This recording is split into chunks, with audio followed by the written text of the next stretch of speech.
वालेकुम वरहमतुल्लाहि वबरकातुहू। उम्मीद है आप सब अल्लाह ताला के फजल करम से खैरियत होंगे।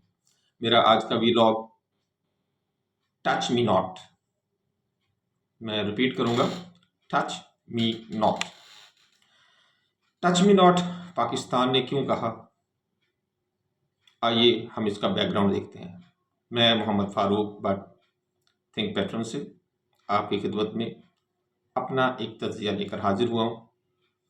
ये तज्जिया मैंने अपनी बसात में बहुत बेहतर तरीके से तैयार किया है ताकि आप लोग जंग से पहले का माहौल, जंग के दौरान का माहौल और जंग के बाद के माहौल को ज़्यादा अच्छी तरीके से। सबसे पहले हम बात करते हैं कि इंडिया ने जंग के माहौल को किस तरह तैयार किया।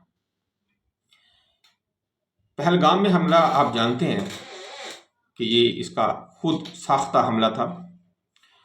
मेरा ज़ाती तौर पर ख्याल ये है कि टीटीपी और बीएलए की मदद से ये सारा काम किया गया, क्योंकि आप ये देखें इसमें जो किलिंग की गई है वो बिल्कुल उसी तरीके से की गई है जैसे बीएलए कर रही है बलूचिस्तान में। लोगों के आइडेंटिटी कार्ड देखना, उनको एथनिक बुनियादों के ऊपर मारना, जैसे पंजाब के लोगों को, सिंध के लोगों को या केपी के लोगों को उन्होंने शहीद किया आईडी कार्ड देखकर, कश्मीर के लोगों को उन्होंने शहीद किया आईडी कार्ड देखकर। यहाँ उसी चीज को दोहराया गया। किस तरह? सिर्फ इस तरीके से। चेंज क्या थी उसमें? सिर्फ यहां पे मुसलमान और हिंदू की बात को डाल दिया गया, तरीकाकार वो इख्तियार किया गया। आप यहां से खुद अंदाजा लगा सकते हैं कि ये देखें ये मामला और इसका खुरा कहां जाके निकलता है। अब बाकी ममालिक को बच्चे तो नहीं है। इंडिया ने जब वावेला करना शुरू किया कि हमारे पास रफाल हैं, हम ये कर देंगे, हम वो कर देंगे, हम पाकिस्तान को टुकड़े टुकड़े कर देंगे। हम क्यों तफ्तीश करें भाई?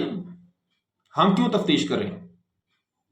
हम अमेरिका की तरह, जैसे अमेरिका ने इराक पे हमला किया बगैर किसी तफ्तीश के, जिस तरह अमेरिका ने हमला किया और नेटो ने हमला किया जिस तरह अफगानिस्तान के ऊपर, ओ भाई हम क्यों करें? हम भी नहीं करेंगे तफ्तीश, हम भी ऐसे ही पाकिस्तान के ऊपर चढ़ाई करेंगे। क्या बात है भाई, मैं कहता हूँ क्या बात है। वो बचपन में हमने एक अपने सबक में मैंने एक फिक्रा पढ़ा था जो मुझे आज भी याद है कि जो ज़र्फ के खाली है सदा देता है। बहुत शानदार ये फिक्रा था, छोटा सा फिक्रा है और इसका मानी इतने शानदार है और इस वक्त इंडिया के ऊपर पूरे उतरते हैं। मतलब ये है कि जो बर्तन खाली है उससे उतना ही ज़्यादा शोर बरामद होता है। पंजाबी में मुझे ज़रा इसका ज़्यादा मज़ा आता है कि जो टिंडा पांडा जिन्ना खाली होवे उन्ना ही शोर मचाता है। सेम यही हालत इस वक्त इंडिया की, खाली बर्तन की तरह बहुत ही शोर मचाया इसने। हाय हाय, हसरत उन गुंचों पे है जो बिन खिले मुरझा गए। हाय इंडिया हाय, हाय इंडिया हाय, ओए हाय इंडिया हाय। अच्छा, इसमें शुरू से ही इसके हाय लग गई इस बेचारे को। इसके बहुत सारे ज्योतिषियों के मैं देख रहा था कि वो सब लोग कह रहे थे कि ये घड़ी शुभ नहीं है। वैसे तो मैं ज्योतिषियों पे इतना ज्यादा यकीन नहीं करता, लेकिन मेरा ख्याल है ये उन्होंने सही कहा था कि यार ये शुभ घड़ी नहीं है। वैसे मैं बता दूं कि ये शुभ घड़ी आनी भी नहीं है, ये मैं कह रहा हूं। मैं भी उनका एक, आप ज्योतिषी ही समझ लें मुझे इस हवाले से। बहरहाल अमेरिका ने जो उसको रिस्पांस दिया, बस चपेट नहीं मारी, बाकी उसने ये कहा ओ भाई इंसान का बच्चा बन, ऐसा कोई काम शाम नहीं हुआ और ये इस तरह की हरकतें मत करो, ये लड़ाई भड़ाई ना करना वरना पाकिस्तान मारेगा। गल्फ के ममालिक के पास गया, गल्फ के ममालिक ने पाकिस्तान को सिर्फ इतना कहा कि यार को ख्याल करो, को मिलजुल के को मामले को सुलझा लो, देखो कोई बात ज़्यादा नहीं बढ़नी चाहिए। उसकी वजह यह है कि गल्फ के ममालिक के अपने भी बहुत सारे इंटरेस्ट डेवलप हुए हुए हैं इस वक्त इंडिया के अंदर, जो कि मेरा ज़ाती तौर पे ख्याल है कि अगले अब 15 से 20 साल के लिए वो इंटरेस्ट तो गए हैं पहाड़ में। अच्छा, उसके बाद हम बात करें यूएनओ की, यूरोप की, वो बिल्कुल गैर जानिबदार रहे, उन्होंने किसी के बस साथ नहीं दिया और सब लोगों ने यही कहा कि भाई तफ्तीश होनी चाहिए। जैसे पाकिस्तान कह रहा है कि भाई ये गैर जानिबदार इदारे से तफ्तीश करवा ली जाए तो ये ज़्यादा बेहतर होगा। ये इतना बड़ा सुहाने रूह था उनके लिए जिसका उन्होंने तस्वुर भी नहीं किया था। इंडिया के लिए ये मौत थी और मौत भी काली मौत। जैसे उनकी काली माता है वैसे ही उनकी काली मौत। मैं माजरत चाहता हूँ अपने हिंदू भाइयों और बहनों के साथ, फ्लो में मेरे मुंह से निकल गया। हिंदू जब मैं कहूँ तो हिंदू से मुराद सारे हिंदू नहीं है, हिंदू से मुराद वो हिंदू हैं जो हिंदुत्व के पैरोकार हैं। मैं किसी भी अमन पसंद हिंदू को बुरा नहीं कह सकता, ना उनके देवियों को कुछ कह रहा हूँ, और अगर मेरे मुंह से कुछ ऐसी बात निकली है तो बहरहाल मैं उसकी माफ़ी चाहता हूँ। बहरहाल जब हम बात कर रहे थे, काली मौत इसे नजर आई है मोदी को, कोई रिस्पॉन्स नहीं मिला। उसके बाद हम देखते हैं आज़रबाईजान को, अल्हम्दुलिल्लाह उसने पाकिस्तान की बगैर कुछ सुने बगैर कुछ देखे उसने कहा जो पाकिस्तान कहता है वो ठीक है। तुर्की ने कहा लब्बैक, जो बात ठीक है या जो बात गलत है पाकिस्तान ठीक है। चाइना ने कहा कि हम हर हालत में पाकिस्तान के साथ खड़े होंगे, चाहे अमन है और चाहे जंग। पाकिस्तान को ये तीन जो दोस्त मिले हैं, ये अल्लाह रब्बुल इज़्ज़त का बड़ा करम है और बड़ा फजल है। इंडिया का साथ किसने दिया? उसी के साथ के बदमाश ने, जिसने इसका दिमाग खराब किया हुआ है आजकल, इसराइल ने। और इसराइल में नेतन्याहू की हुकूमत इस वक्त बहुत मुश्किल में है। मैं इस पर इंशाल्लाह कोशिश करूंगा कि आज या कल आपको एक मुकम्मल एक वीलॉग करें इसके ऊपर कि इसराइल के इस वक्त हालात क्या जा रहे हैं। और यूरोप की बात होगी, यूएनओ की बात होगी, चीन तुर्की की बात होगी, गल्फ की बात भी हो गई। तो इन तमाम के रद्दअमल में अब हम देखते हैं कि भारत का रद्दअमल क्या था। भारत का रद्दअमल जाहिर है वही होना था जो एक नाउम्मीद और मायूस शख्स का होता है, एक काले मुंह वाले का होता है, एक जले हुए हसद के मारे बंदे का होता है, एक जलीलो रुस्वा बंदे का जो हाल होता है, वही हाल भारत का था। अब भारत को यह समझ नहीं आ रही थी कि इतनी बड़ी चपेड़ें, लितर और मार खाने के बाद जो मुझे पूरी इंटरनेशनल बरादरी ने मारी है, अब मैं क्या करूं और कहां जाऊं। वो आपको याद होगा, मैं क्या करूं, मैं किसको खाऊं, तो वही हिसाब इस वक्त भारत का था। और भारत की इस वक्त जो हुकूमत है वो हिंदुओं पे नहीं है मुश्तमिल, वो हिंदुत्व के पुजारियों पे मुश्तमिल है।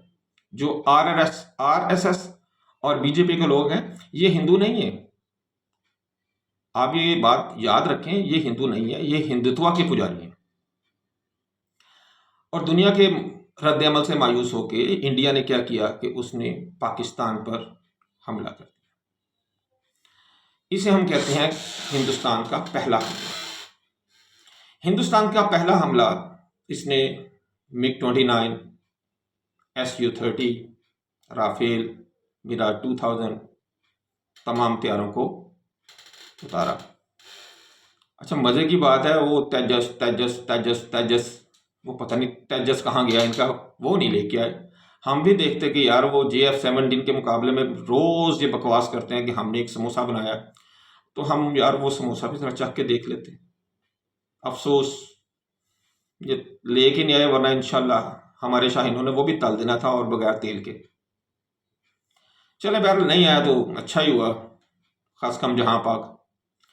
बहरहाल इन्होंने जो पहला हमला किया उसमें मिसाइल का इस्तेमाल भी किया गया, उसमें ड्रोन्स का इस्तेमाल भी किया गया, उसमें एयरक्राफ्ट का इस्तेमाल भी किया गया। और इनका ख्याल ये था कि यार ये हम ऐसा काम करेंगे, और ऊपर से बकवास क्या की, ये नॉन रिटेलिएटरी हमने काम किया है। नॉन रिटेलिएटरी क्या होता है? पाकिस्तान पे हमला करो और वो नॉन रिटेलिएटरी हो, ला छितर लमा तो मैं तेरे, हाँ उथे उथे मारा, मैं बता भी नहीं सकता, इस वक्त भी लॉक कर रहा हूं। बहरहाल इनका ख्याल ये था कि पाकिस्तान ठंडे पेटों इसको बर्दाश्त कर जाएगा, हम पूरी इंटरनेशनल बरादरी का इसके ऊपर जोर डलवाएंगे, हम गल्फ के लोगों से कहेंगे कि इनका हाथ पकड़ लें और इनको अब वापसी की चपेट ना मारने दें। बहरहाल आपने देखा कि मुख्तलिफ लोगों के मुख्तलिफ ममालिक के लोगों ने पाकिस्तान से रब्ता किया। इवन सऊदी अरब से, जो हमारा ब्रदर इस्लामी मुल्क है, वहाँ से बहुत बड़ी एक शख्सियत तशरीफ़ लाई, जिन्होंने पाकिस्तान के आर्मी चीफ से भी मुलाकात की, वज़ीर आज़म से भी मुलाकात की। पाकिस्तान ने सबको सिर्फ एक ही बात कही थी कि हम किसी सूरत भी बदला लेने के बगैर नहीं रुकेंगे। ये सबको बता दिया था।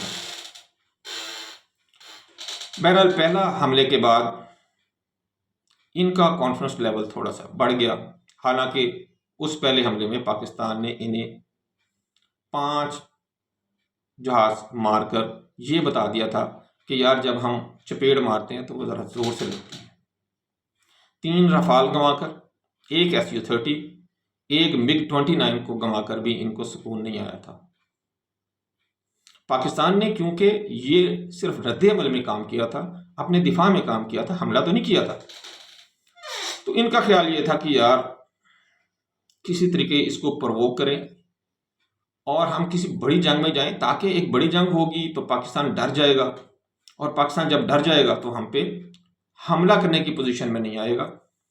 इसकी मैशियत तो छोटी सी है और हम जल्द ही इसको नाक रगड़ने पर इसकी नाक रगड़ के रख देंगे और इसको मजबूर कर देंगे कि ये हमसे हार मान जाए।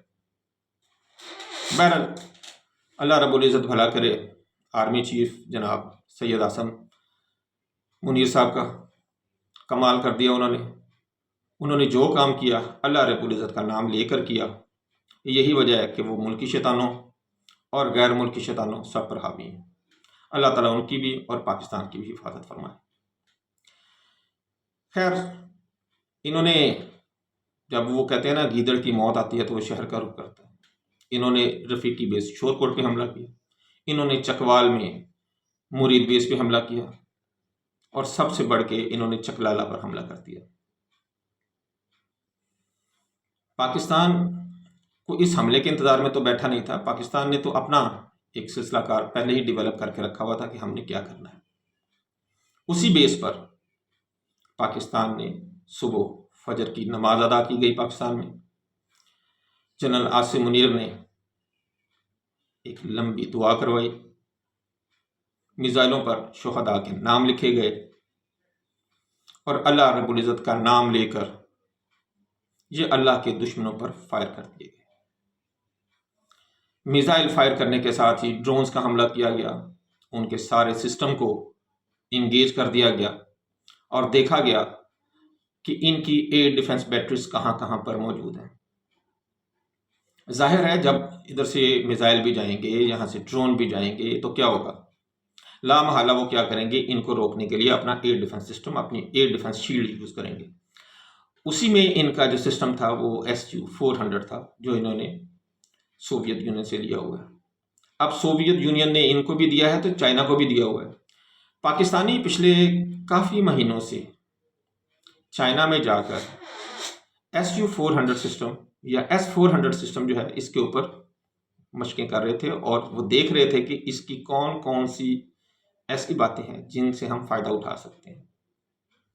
तो कुछ तकनीकी चीज़ें इनके नॉलेज में आ चुकी थी कि जिन पर अमल करते हुए ये S-400 के वार से बच सकते हैं।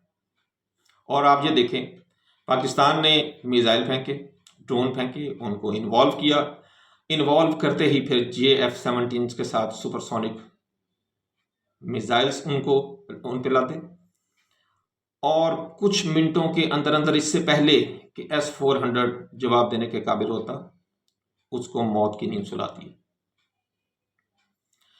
ये हमला 26 मकामात पर किया गया, लेकिन इसमें से अदमपुर का जो हमला था वो इनके, जिसे आप कहते हैं कि अरमानों पर पानी डाल गया। पाकिस्तान के इस हमले को हम ये कह सकते हैं 100 सुनार की और 1 लोहार की।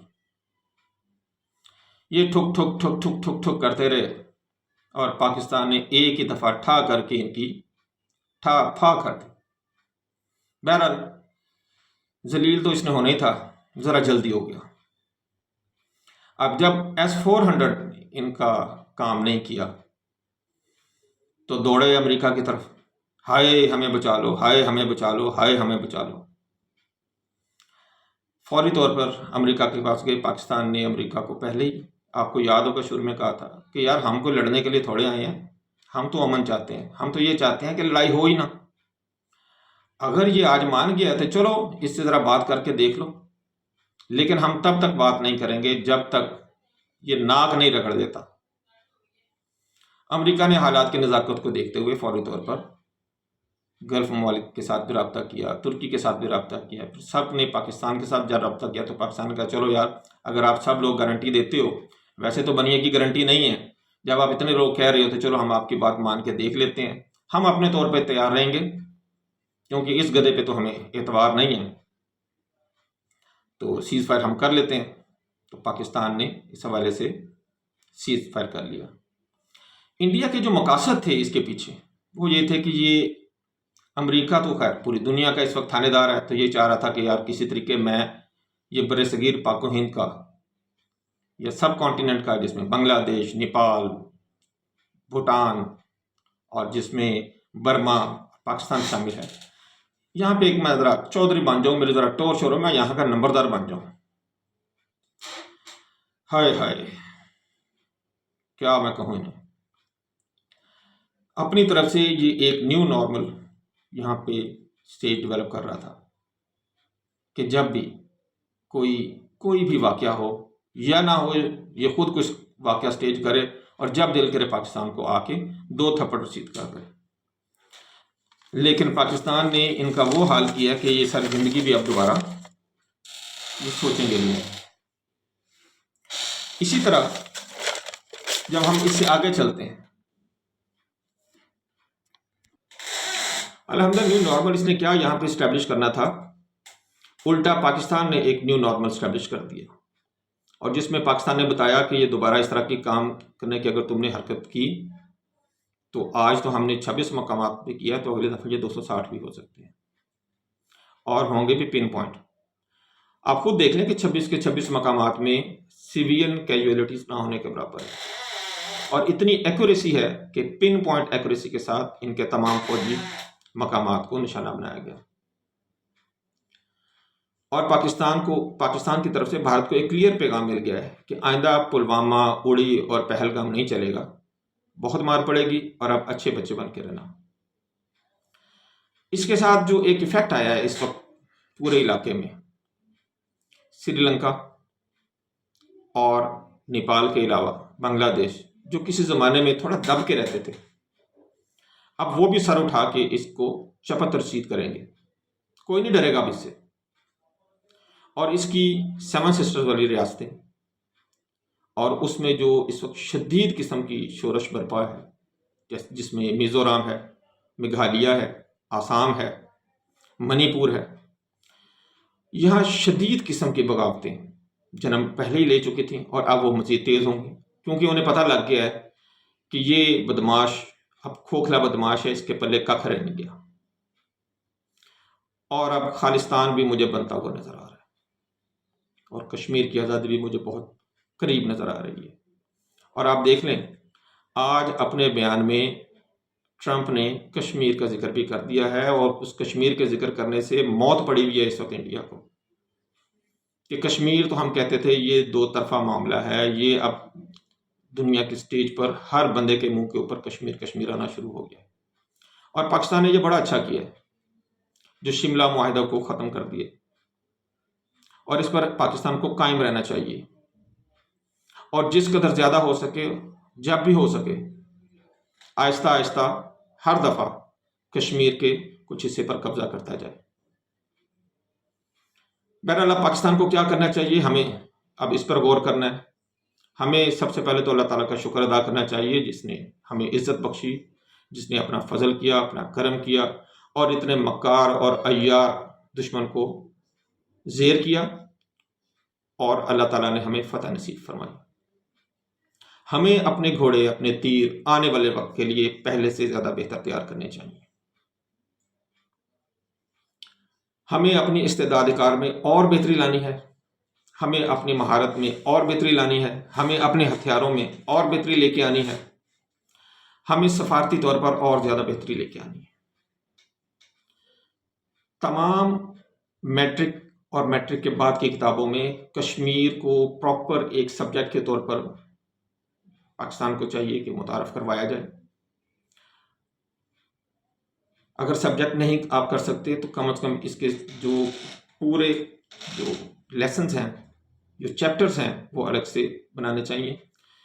सबसे पहले तो उसमें ये बताना चाहिए कि कश्मीर है क्या, इसकी लोकेशन क्या है, यहाँ पे 1947 में जो पाकिस्तान ने कश्मीर की जंग लड़ी, जो 48 में जंग लड़ी, उसके पीछे वजूहात क्या थी, कैसे मक्कारी के साथ इंडिया ने अपनी फौजें वहाँ दाखिल की, और कौन यूएनओ में गया और वहाँ जाकर उसने सीज फायर करवाया, और कौन है जो सीज फायर से लेके आज तक इस्तिस्वाब राय नहीं करवा रहा।